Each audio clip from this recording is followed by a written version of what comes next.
Well, thanks for taking a few minutes today to listen to this video. I try to keep them very short and to the point. I'm no expert when it comes to making YouTube videos. I'm trying to get better at it. But I think it helps if you subscribe to the church's channel. There's a subscribe button, I believe, just below the video. And give us a thumbs up if you like what you're hearing. So today's subject is peace. I want to talk about the peace of God. And there's a number of verses. I had one particular thought in mind related to one verse about peace in the scriptures. And as I just began to look at the Bible, I saw there were so many references to peace. So I do want to read a few of them. I'm going to try to keep them within our 4 or 5 minute time frame.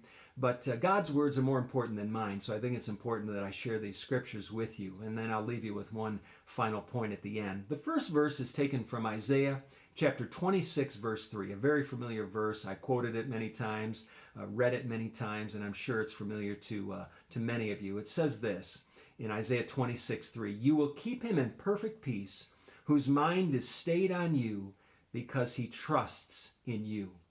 And I think just what caught my eye, maybe more so than ever before, was just the phrase, perfect peace.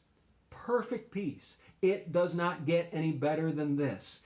There is nothing that compares to the peace that we can and should have in God. Perfect peace. The next verse is one that Jesus spoke in John 14, verse 27, speaking about peace. He said this. He said, "Peace I leave with you, my peace I give to you. Not as the world gives do I give to you. Let not your heart be troubled, neither let it be afraid." And again, those words, not as the world gives. This peace has a totally different source. It has a totally different effect in our lives. It comes only from Him.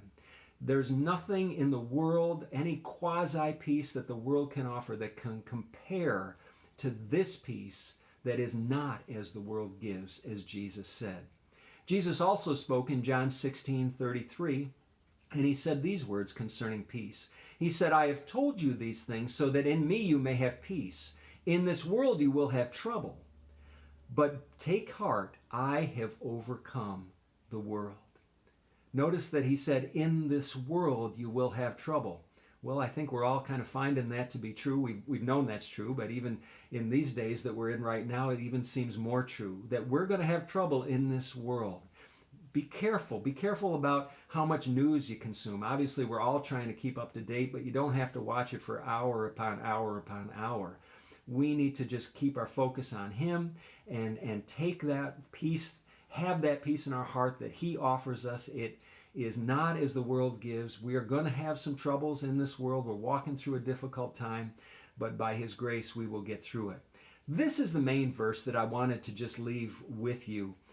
This was the one that really spoke to my heart.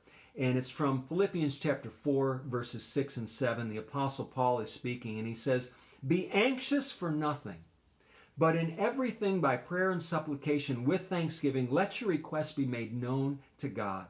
And the peace of God, which surpasses all understanding, will guard your hearts and minds through Christ Jesus."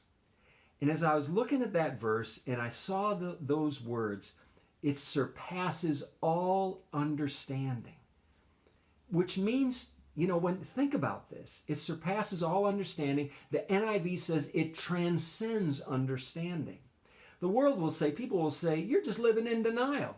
No, I have a peace that passes my understanding, which means to me that even when circumstances around me are pointing in just the opposite direction, that does not have to throw me off, because I have a peace that passes my understanding. I have a peace that surpasses what my senses, my senses in this world, my natural senses pick up, because it comes from within. So just keep in mind that God's peace surpasses all understanding. It transcends understanding. And that's what Paul meant in Colossians 3:15, where he said, "Let the peace of Christ rule in your heart." So I pray that God's peace would rule in your heart today and every day. God bless you.